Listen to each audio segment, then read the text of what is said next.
In nova fert animus mutatas dicere formas corpora.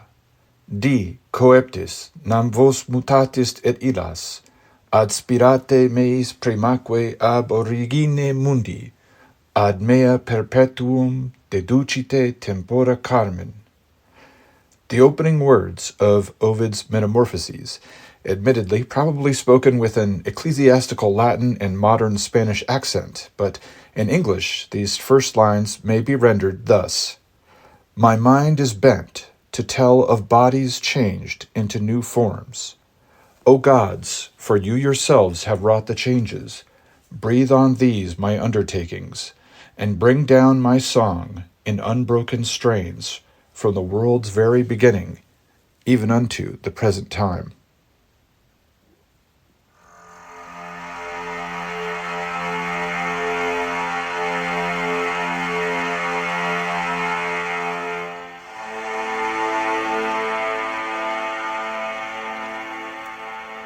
The Metamorphoses of Ovid is often classed among the epics, that is, one of the great tales like the Iliad or the Aeneid.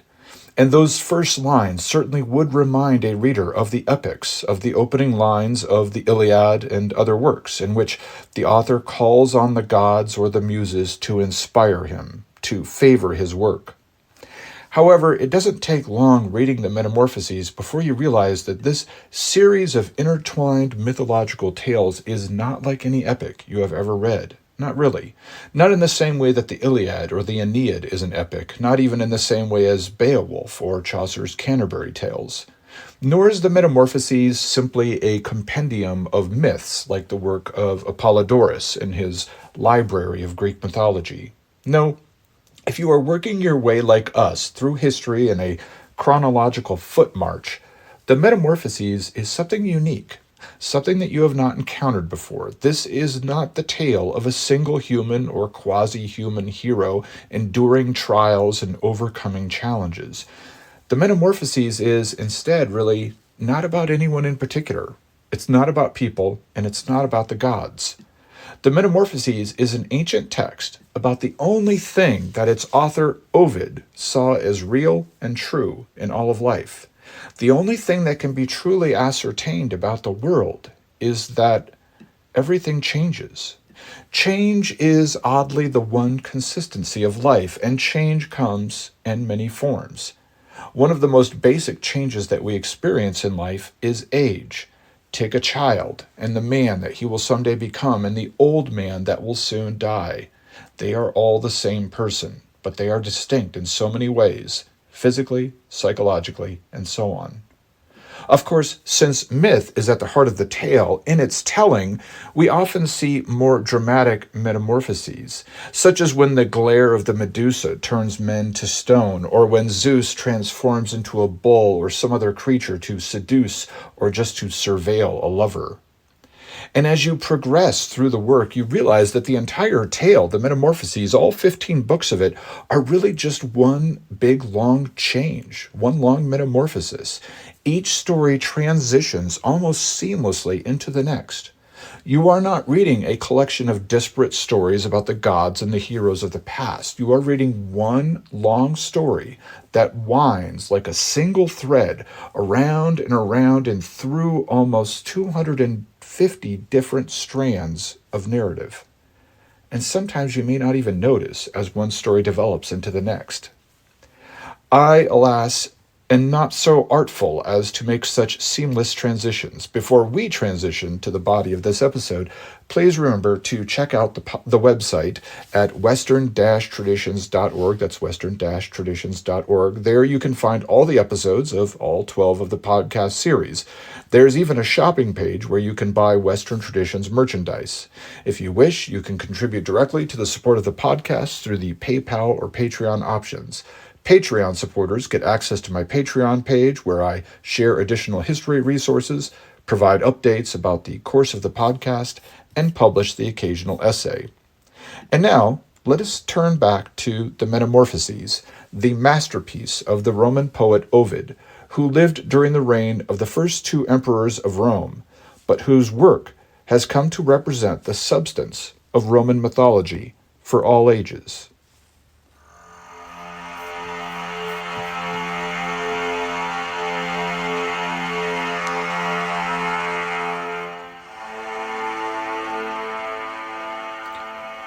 There are multiple themes to be found in the stories of the Metamorphoses, but perhaps the deepest theme, the one that runs through the entire work, is the theme of change. While ostensibly a book about Roman mythology, the Metamorphoses is actually a book that synthesizes some 250 different mythical accounts into one long chain of interrelated events, transitioning from one story to another almost seamlessly, artfully, masterfully. The end idea of it all is that perhaps that change is the only constant in life. We could see this in our present lives and even in the ancient tales of gods and heroes. That Ovid would be the one to make this point with his writings makes quite a bit of sense. He was born in 43 BC, the year after Julius Caesar was assassinated, so he grew up during a time of great change. The Republic of Rome had already begun its death throes when he was a little child. By the time that he composed the Metamorphoses, the empire was still taking shape and had not yet even really become official. The ghost of the Republic haunted the empire for some time. Now, Ovid, though, was mostly known during his life for erotic poetry, and more than once he got himself into trouble for his salacious tales. The early years of the empire were a time when many people in power were eager to hearken the people of Rome back to the heralded conservative stoic ways of their ancestors. So artists and others who publicly demonstrated a bent for the provocative, the outlandish, the overtly sensual, were liable to find themselves in the crosshairs. It was a time when the state was desperate for the native population to form families, to procreate, to man the armies. But an increasing number of people had given themselves over to enjoying life and seeking luxuries. Men in increasing numbers were foregoing fatherhood and family formation. The empire would go so far as to legislate that it was illegal and subject to a heavy fine to be a bachelor. But it does not sound like this measure was ever really very strictly enforced, and it certainly didn't change the course of Roman culture. In AD 8, the same year that he was finished composing the Metamorphoses, Ovid was banished from Rome and sent in exile to an island on the Black Sea. However, it does not seem that this banishment was due to the Metamorphoses, which may not have even actually been published quite yet or been made available by the time he received his sentence. Instead, he appears to have been punished for publishing some years earlier Ars Amatoria, an instructional booklet for lovers. Set in poetic verse, the first two books of this collection give advice to young men about how to be romantically successful, and the third book does the same for women. Now, already middle-aged when he wrote this third book, Ovid advises young women to try many lovers during their lives, including older ones. So the Metamorphoses was released the same year that Ovid was charged and punished, but probably after this book had already doomed him to exile. Now, Ovid did not come up with the central ideas of this poem, the Metamorphoses. Divided into 15 books, its contents are mostly a compilation of myths inherited from Hesiod and Homer and others. That is, it's mostly Greek myths told through a Roman lens. The last few volumes in this series deal with more specifically, Roman matters, such as the story of Aeneas, and suddenly intertwines the tale into actual history, coming right down to the death of Julius Caesar only 5 decades before the book was published. The author, though, managed to craft all these varied accounts into a single tale, adding or elaborating on details as he goes, and sometimes interpreting the story for the reader as well. This accomplishment, the winding of numerous vignettes into a single telling by finding transitions from story to story, it's not unique, but the Metamorphoses is certainly an early example of it, and perhaps the most successful example. We would do well to remember Ovid's work just for this narrative artifice, but he is really remembered today due to his huge popularity during the Middle Ages. Nowadays, it's fashionable to prefer the Greek originals of many of the stories contained in the Metamorphoses. This is true for myself as well. And in speaking about mythology, I generally prefer Hercules to Hercules. I say Zeus instead of Jupiter, Poseidon, not Neptune. I reread the Odyssey rather than the Aeneid in my spare time. But we only really began to rediscover, in a way, Greek texts and Greek versions in the last few centuries. And it's not so much that the Greek originals were completely lost, although many have been, but rather that the Roman versions, as told in Ovid, had been so popularized for so many centuries, and they were in Latin, which was a common language in the West up until the early modern era, while Greek was a largely forgotten language.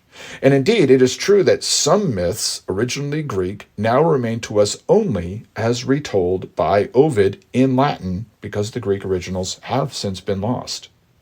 And this is why, for example, in Shakespeare's plays, you hear of the old gods referred to as Jupiter and Juno, not Zeus and Hera. And indeed, Shakespeare's Romeo and Juliet is deeply inspired by the story of Pyramus and Thisbe as found in Book 4 of the Metamorphoses. And when the players in A Midsummer's Night Dream perform one of Shakespeare's famous plays within a play, they choose to act out the romance of Pyramus and Thisbe on stage. But this tale of two ancient Greek lovers is only found in Latin in the Metamorphoses. And Shakespeare was not the only one powerfully influenced by Ovid. When we come to Dante Alighieri, Boccaccio, Geoffrey Chaucer, John Milton, Edmund Spenser, all these authors and poets and many others had been brought up with these stories as told in the Metamorphoses. And many famous paintings of the Renaissance and later are based on mythological events as described by Ovid. Refer to the paintings of Titian, just for starters.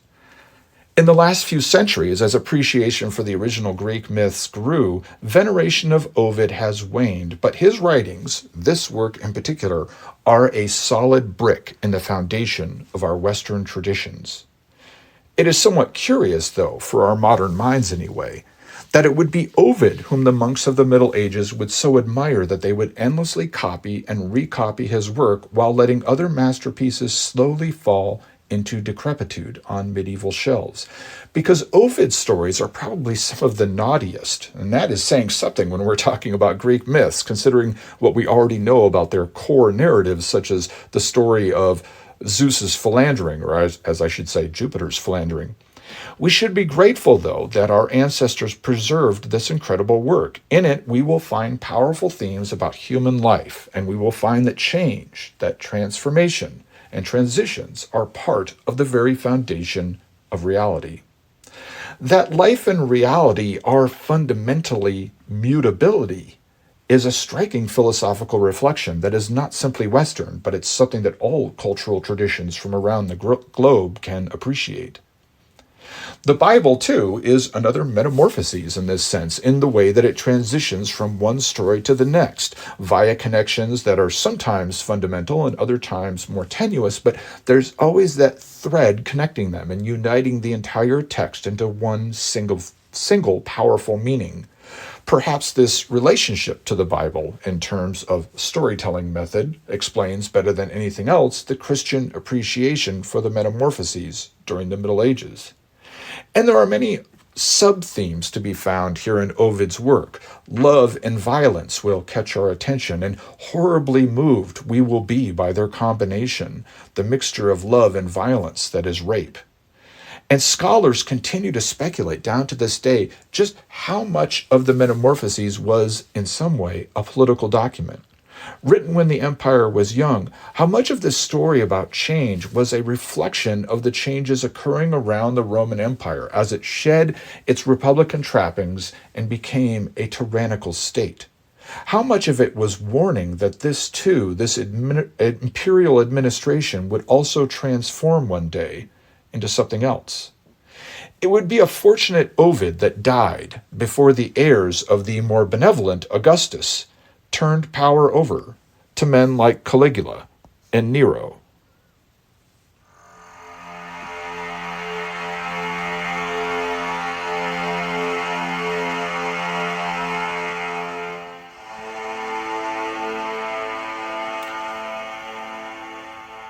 Over the course of 15 volumes or books, Ovid presents us with a grand collection of ancient myth. But instead of simply describing each myth separately, Ovid has ingeniously woven all the stories together, and he demonstrates a profound theme that underlies not only all of myth, but all of existence: change, metamorphosis. Everything is changing, and change can function both as cause or effect, as gift or punishment, as a perversion of nature, or as its fulfillment. Book 1 begins appropriately with the creation of the world, the greatest metamorphosis of all, when chaos was ordered into reality. God, according to Ovid, rent asunder land from sky and sea from land, and separated the ethereal heavens from the dense atmosphere. Here we see the same series of separations of matter as we read about in the first chapter of Genesis in the Bible. And here in Book 1 of the Metamorphoses, we find the story of the beginning of things and of the past races of men who succeeded one another in a series of civilizational metamorphoses. The men of the Golden Age, Ovid tells us, lived without care or fear. The earth provided their food freely. They lived in caves or under thick forest cover. About these men of the Golden Era, Ovid states, there was no fear of punishment. No threatening words were to be read on brazen tablets. This is a clear reference here to the laws, the oppressive and vindictive laws to which many a reference will be made throughout the Metamorphoses. Neither was there war, according to Ovid. No swords, no helmets, no trumpets calling men to battle. It seems a clear reference to the hunter-gatherer past of man, when there were no kings, no overlords, no restrictions, only the day-to-day peace of subsistence and procreation, living in caves and under the trees. Then came the silver race of men, he tells us. Jupiter brought the seasons now, and men built homes to live in, and they tilled the land, planting grain for the first time. Again, a clear reference to the transition into the agricultural stage of man's evolution. And then came the brazen race. The men of the Bronze Age began to appear. They were more warlike, but not yet, Ovid tells us, impious. Men had yet to offend the gods. Finally, the men of the Iron Age came. No longer were men satisfied with the bounty which the earth provided in his fields. No, they delved into the earth to extract her riches. Quote, war came. Men lived on plunder. Unquote. Here, modern scholars see the rape motif begin to insinuate itself into the threads of this tapestry we call the Metamorphoses. Men rape the earth. Even the agriculture of the silver race is lightly scolded in the text here as, quote, demanding of the bounteous fields. But much worse, the deeds of the iron men, the men of the Iron Age, who are never satisfied, neither at the societal level nor the personal. They plunder the earth and they destroy one another. Quote, the husband longed for the death of his wife, she of her husband, unquote. And also, as in the Bible, the gods become upset with the disorder humans have caused on earth. They decide in council to bring about the end of all things through a flood. The Greek account of the flood given here is much more elaborate than that of the Bible, but the earth is newly transformed by this destruction, undergoing a metamorphosis of death and ruin. But Deucalion and Pyrrha survive. We have heard this tale already from the Greeks, their tale of creation and the flood, but it is striking here how many of the same elements of the Bible account of primeval history are found here in the Metamorphoses, if in a different order or given a different significance.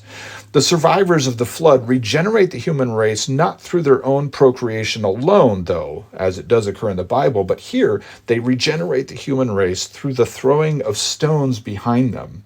These stones, in a new metamorphosis of creation, transform and grow into new men and women. So, as in the Bible, men are now made from earth, though here it occurs after the flood, not before. And these men are made through an act of faith, because the surviving human pair, Deucalion and Pyrrha, do not initially believe that the promises of the gods will come true, and that these stones will become men.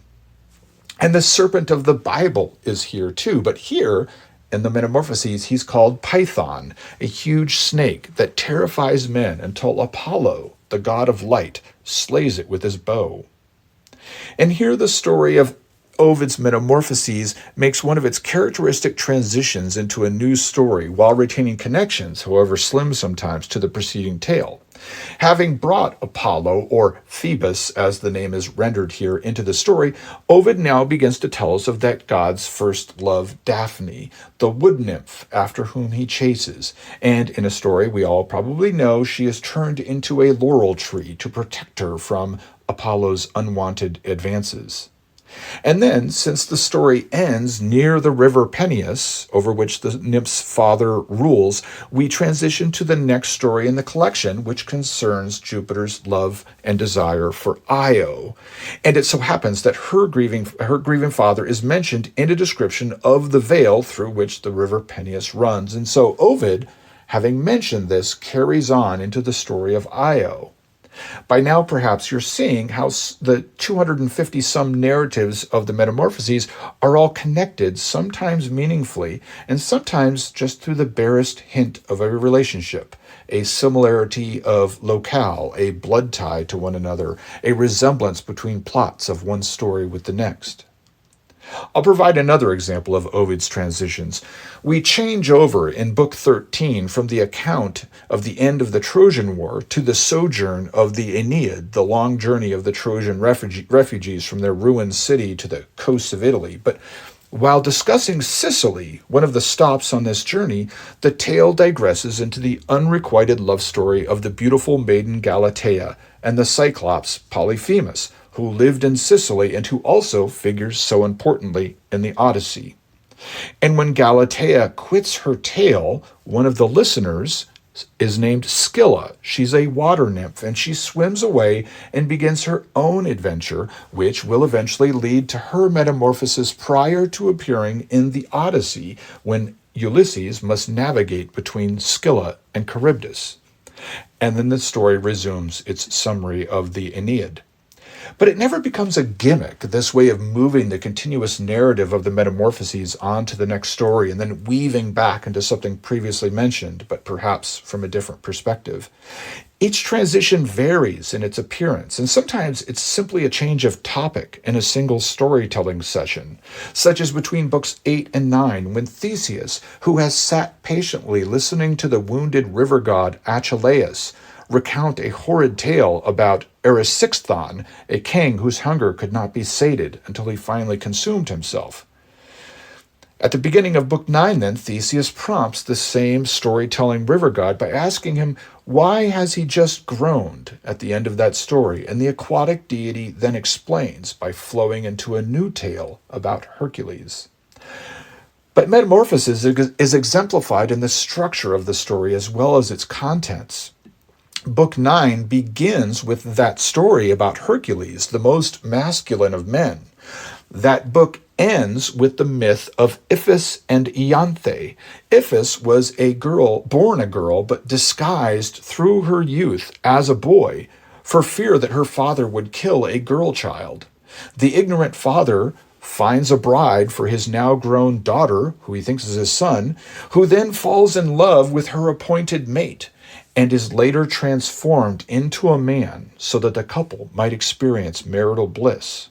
So not only do we have transformation of the story in Book 9 from hyper-masculine hero at the beginning to an exclusively feminine pair of lovers, but the very subjects themselves undergo transformations as we read. Sometimes these metamorphoses are subtle and sometimes not. At the beginning of the book, Book 9, Hercules throws sand in the eyes of Achilles during a battle with him, and in the vision of his blinded opponent, he becomes discolored, a kind of metamorphosis. And then the two fighters lock into a violent embrace. And for a moment, in their description, they almost seem like one muscular, contorting creature with 4 feet and 4 powerful arms in a silent, mutual challenge of brute strength. The same chapter tells of how Achilles, that wounded river god, lost one of the horns on his head in this battle with Hercules, though he tried to escape the strong man's embrace through a series of shape changes, much like the sea god Proteus in the Odyssey as he tries to escape the encircling arms of Menelaus. Sometimes metamorphosis is a punishment or curse, such as in a passage that is a redux of the Odyssey, when the witch Circe turns Ulysses' men into pigs. Sometimes the metamorphosis is protection, such as when Laurel is turned into a tree to protect her from the unwanted advances of the god Apollo, or rather, Daphne is turned into the laurel tree. And then there are several instances in which the metamorphosis is a gift. The tale of Baucis and Philemon is another myth, Greek in origin, which is known only to us through Ovid. The story focuses on a poor, older married couple who receive the gods Jupiter and Mercury into their home in an act of traditional hospitality. The gods had been wandering through town disguised and looking for a place to rest. However, the other inhabitants of their town had all refused to take in these gods and had in fact treated them most wickedly. Since Baucis and Philemon proved to be the exception among their stingy neighbors, the gods reveal themselves and tell them now to walk to the top of a nearby mountain and not to look back until they reach the top. From this vantage, they turn and see that the town has been destroyed by a flood, and their home has been magically turned into a temple. Now the two survivors become the guardians of this new temple, and their dying wish is to never be separated from one another. So upon their simultaneous deaths, Jupiter transforms them into two trees, their branches intertwined. This tale also reminds one of the Bible. It's like a reimagining of the tale of Lot and his wife in Genesis. They receive two strangers from heaven into their home and are saved from the town's destruction. There's even the same injunction to, quote, not look back. In the biblical story, however, Lot's wife fails to heed this warning and is punished with a metamorphosis of her own when she turns into a pillar of salt. Sometimes in this story, metamorphosis is quite tragic, quite beautiful, and stunningly well described by Ovid. In the myth of Ceyx and Alcyone, the husband Ceyx dies at sea, and his wife Alcyone is shattered with grief. When she sees his body washing up in the surf, she runs along a seaside cliff and throws herself down toward the water, toward the body of her lover, and finds herself abruptly changed in the process. Quote, to it she ran and leapt into the sea. It was a wonder that she could. She flew, and fluttering through the air on sudden wings, she skimmed the surface of the water, a wretched bird, and as she flew, her croaking mouth with slender beak uttered sounds like one in grief and full of complaint. But when she reached the silent, lifeless body, she embraced the dear limbs with her newfound wings and strove vainly to kiss the cold lips with her rough bill. The gods take pity on all this. The husband is revived, and they are both turned into birds. Specifically, they become the progenitors of the kingfisher species.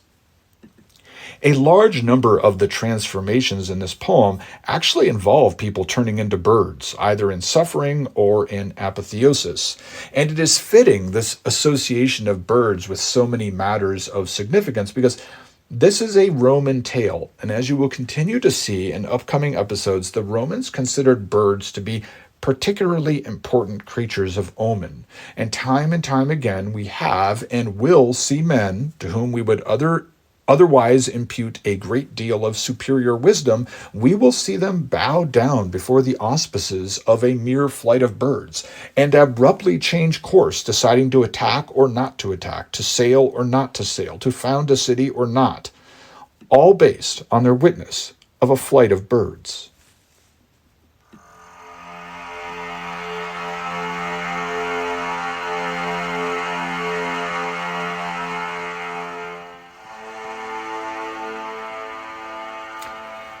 Though the tale is quite long, the Metamorphoses often feels rather hurried. If you fear opening a book like this, an ancient tomb of dusty old myths, because you think that the stories will drag, you'll be surprised.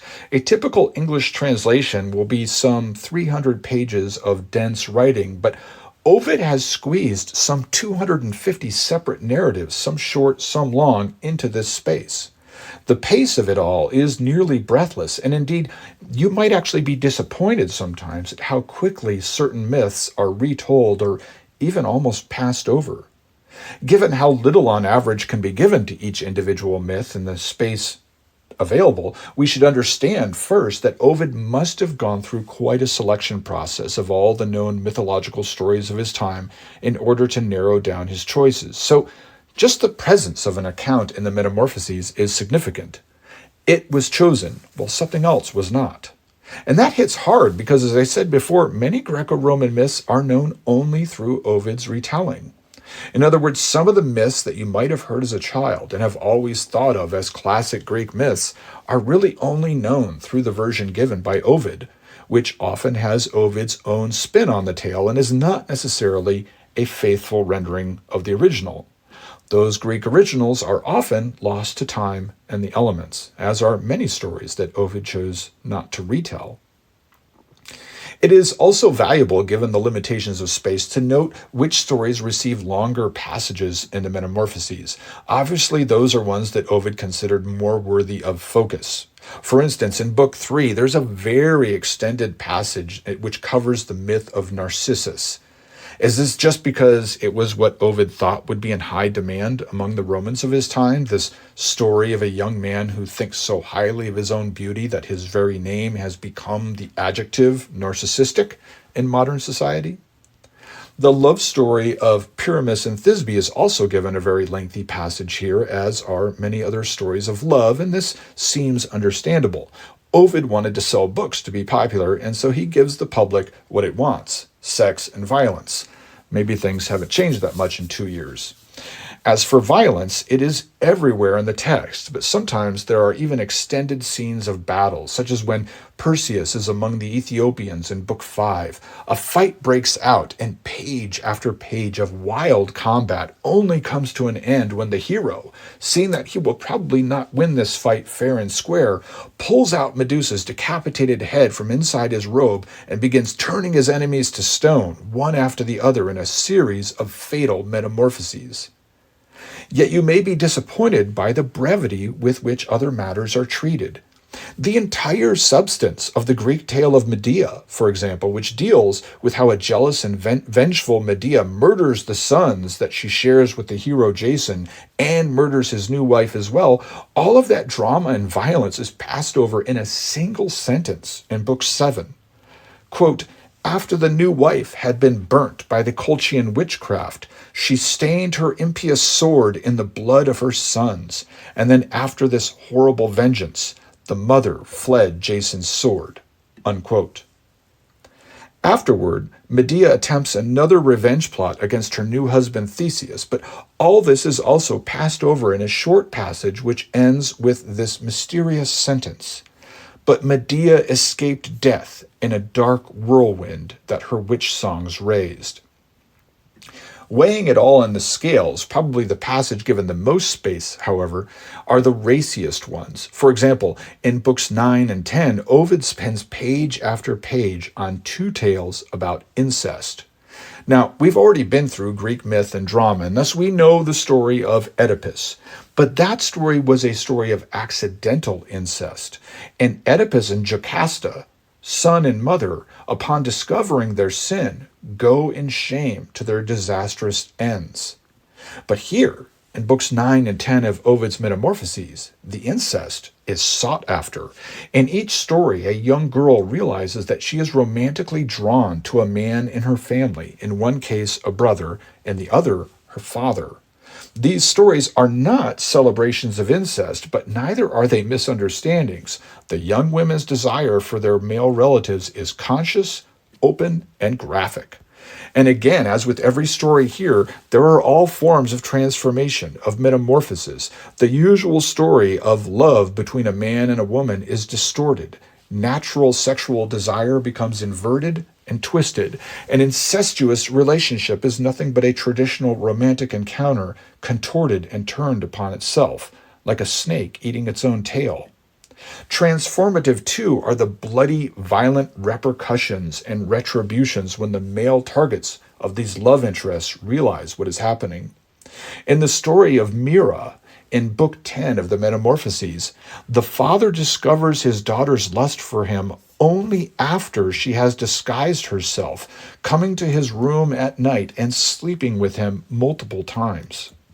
As Ovid relates after one such encounter, when Mira had slept again with her father and went to return to her room, quote, "Forth from the chamber she went, full of her father," unquote. Her father finally sees her face when he lights a lamp in his bedroom after a session of lovemaking.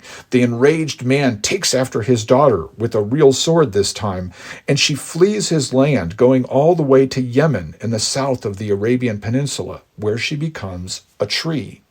Pregnant as she is, though, this tree gives birth to a beautiful boy, Adonis. And so the dark tale of twisted love becomes the birth story of the most beautiful man to have ever existed. Adonis, by the way, is the Greek version of the Canaanite word Adonai, which means Lord. It is the same word used by the Jews around the time of the birth of Christ to refer to the Lord God, and the same words that the apostles used when speaking to Jesus and calling him Lord, Adonai. This story then is a Canaanite or Semitic story adopted by the Greeks and then retold by the Roman Ovid. That in itself is quite the metamorphosis. There's a kind of subtext in all these stories of incest and in other stories found in the Metamorphoses, a rebellious subtext. Mira, who seeks the physical love of her father, meditates thus on the freedom of the animal world. Quote, "Other animals mate as they will, nor is it thought base for a heifer to endure her sire. The goat goes in among the flocks he has fathered, and the very birds conceive from those from whom they were conceived. Human civilization has made spiteful laws, and what nature allows, the jealous laws forbid," unquote. The jealous laws. Earlier, Ovid had spoken of those oppressive laws that came after the golden age of men had passed. This kind of language had to be very subtext, though, in a time when the legions of Rome were evangelizing the world with Roman law at the end of a sword. Violence certainly receives a lot of space in the text, and the violence is of the goriest kind. Some scenes are so bizarre that they read like the transcript of a terrifying acid dream. Multiple times, for instance, Ovid describes how one figure in myth tears out the eyes of another. In Book 13, we hear of the fall of Troy in the way that the Greeks pillaged the city. And Hecuba, the mother of the dead Trojan hero Hector, has witnessed much tragedy in all this, and her youngest son is slain by Polymestor, a Thracian king who betrayed the trust of her dead husband Priam, the king of Troy. So Hecuba seeks audience with this traitorous king, who also threw her youngest child into the ocean to drown. She approaches him and surprises him, reaching forward and tearing out his eyes with her bare hands. And not satisfied with this tragic victory, Hecuba continues her assault upon the blinded man, as the story tells us. Quote, "She plucked out not his eyes, for they were already gone, but the very places of his eyes," unquote. In her fury, Hecuba dug into the sockets of his eyes and tore away as well the muscles and the tender connective tissues of the agonized king's ocular cavities. Rape, the twisted mixture of love and violence, figures prominently in the story as well, both sexual rape and other kinds.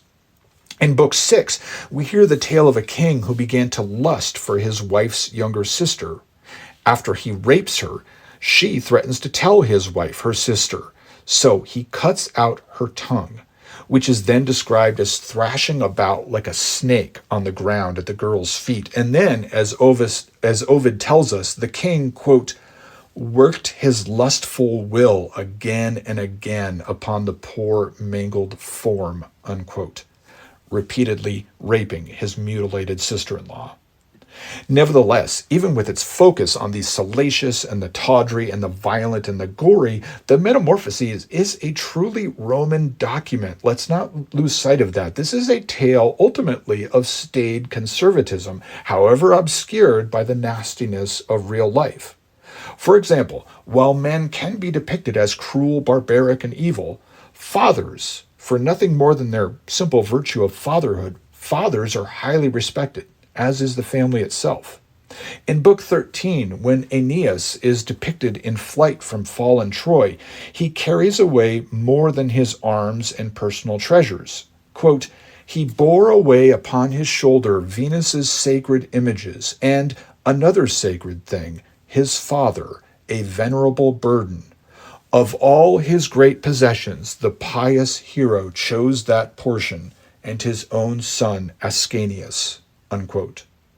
And as we shall see at the end of this episode, Ovid characterizes Julius Caesar's greatest accomplishment to have been his fatherhood, albeit through adoption, of Octavian, the man who would become the Emperor Augustus. So even the writer of erotic poetry and lovers' manuals, the man of a contemporary Rome that had fallen far from the high standards of the Republican era, even he does not dare to diminish in his writing the value of fatherhood, the value of the family. It is possibly the one thing that does not transform throughout the telling of this tale about eternal change.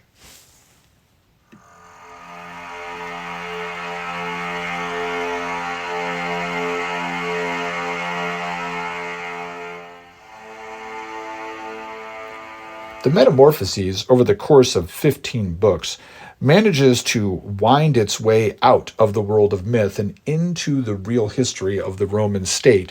In doing so, it relates and promotes much of Roman foundational history regarding the origins of the Roman people and the tragedy of the Trojan War. Aeneas's wanderings, and then on into the first kings of Rome, and even telling of Julius Caesar, who had died only 50 years before the writing of this book. And so Ovid has brought his story down from the very moment of creation to his own contemporary times. The final chapters regarding the Trojan War and the events that followed are not really repetitive of the Aeneid. However, there are some passages which do present condensed versions of passages in the Aeneid. Now, Ovid considered the Aeneid, written and published during his lifetime by the poet Virgil, he considered it to be among the finest works of poetry. He had publicly lauded it.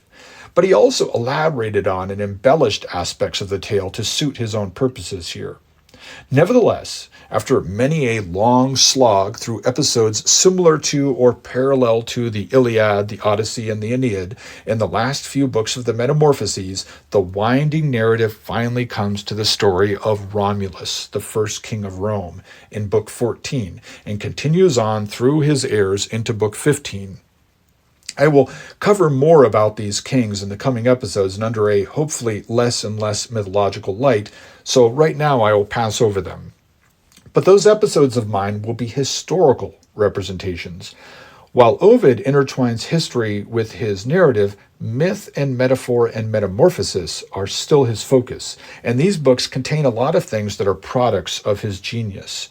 We meet, for instance, Pythagoras again in the 15th book and are entertained with a long monologue divulging his philosophies. You should remember Pythagoras as the mathematician and philosopher who started his own following in southern Italy, as explained in my second podcast series, The Greek Sun. Naturally, in Pythagoras' story, as told by Ovid, we hear more about metamorphosis, such as in his prohibition against eating meat. For, quote, "How criminal it is for flesh to be stored away in flesh, for one greedy body to grow fat with food gained from another," unquote. And he explains to us that while our souls are deathless, our bodies undergo change, and he reiterates the transformations of the aging process. Quote, "Nothing retains its own form, but nature, the great renewer, ever makes up forms from other forms."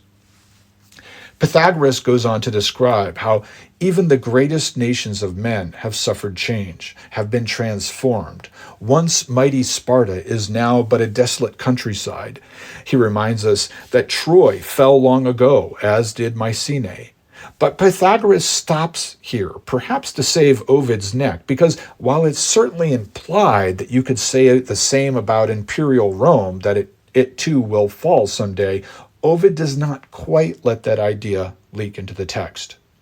After an extended passage about Asclepius, the ancient god of medicine, Ovid comes to the penultimate passage in his narrative, in which the gods contend with one another regarding the deification or apotheosis of Julius Caesar.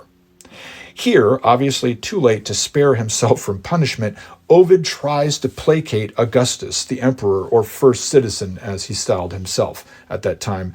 This is evident in the passage that introduces and justifies Caesar's elevation to godhood.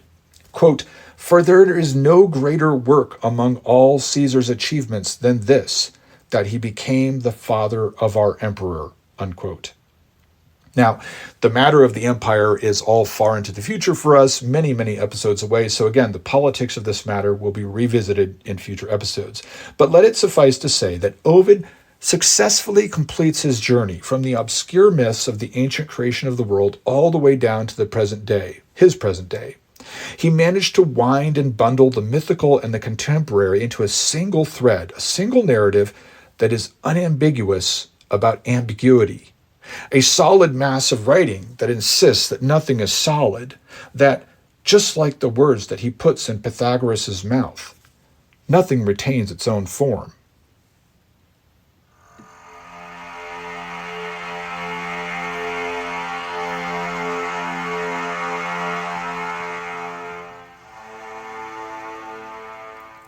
Is Ovid's Metamorphoses an epic? There are heroes. There is more than one journey into the underworld. There's that beginning that calls on the gods to bless the work, and these are all well-known hallmarks of the epic. In his writing on myth and on gods and heroes, Joseph Campbell also insists that a key element in such a story, in an epic, is the personal transformation of the hero. The hero must grow, he must face adversity, and be changed by that adversity even as he overcomes it. Think back to the Greek epics and how the heroes transition through various storms of emotional catharsis, the sulking resentment of Achilles growing into his famous rage, his grief over fallen Patroclus, and consider how Achilles finally cools down to permit the retrieval of the body of his dead enemy Hector by the man's father, Priam, king of Troy. Consider Hercules as he is driven mad after the murder he murders his own family and seeks relief from his guilt. Or consider Odysseus, who ages through the process of his sojourn and leaves behind his adventuring ways finally, realizing that he wants nothing more than his home and his family, as he departs Calypso's island and her bed in search of his middle-aged wife and his now-grown son. Perhaps if I dare to criticize such great works, perhaps that is what rings a little hollow for me about a book like the Aeneid or even something as marvelously well written as the Metamorphoses. Does Aeneas transform, or does he simply become more Roman? And in the Metamorphoses, the characters transform physically, but not so much in terms of character. I mean, even in a beautiful story like Baucis and Philemon, the loving married couple was always a wonderful, cute little old married couple, and their transformation into a pair of trees simply solidified and eternalized that. I mean, has Daphne escaping the unwanted embrace of Apollo somehow grown as a result of her metamorphosis into a tree? When Alcyone becomes a bird as she falls toward her husband's drowned body, it is a beautiful passage, without a doubt, but it's also simply a manifestation of her love for her man, rather than a substantial or existential transformation. This question, whether or not the Metamorphoses is an epic, is something that only the reader himself can answer. I think, when confronted with the issue, I can only say with confidence that the Metamorphoses is something unlike anything I have ever elsewhere read. I can confidently say that it is a masterpiece, even if it is not an epic. Now, Ovid himself had something to say about his work, unlike many other works in the category of epics, such as in the Aeneid or Chaucer's Canterbury Tales. The Metamorphoses was completed in final draft by its author before his death. There is no sudden stop here, as in the Aeneid, because the author never quite managed to finish the work in his life. It's not woefully incomplete like the Canterbury Tales. No, Ovid polished and completed his work and published it long before his death. The Metamorphoses even has an author's epilogue, which we do not find in many epics either. And in it, Ovid is quite clear that he thinks quite highly of his work and of his own skills as a poet. And I will finish this episode of mine with his epilogue. And now my work is done, which neither the wrath of Jove, nor fire, nor sword, nor the gnawing tooth of time will ever be able to undo. When it will, let that day come which has no power but over this mortal frame and end the span of my uncertain years. Still in my better part, I shall be born immortal far beyond the stars, and I shall have an undying name. Wherever Rome's power extends over the conquered world, I shall have mention on men's lips. And if the prophecies of bards have any truth, through all ages I shall live in fame.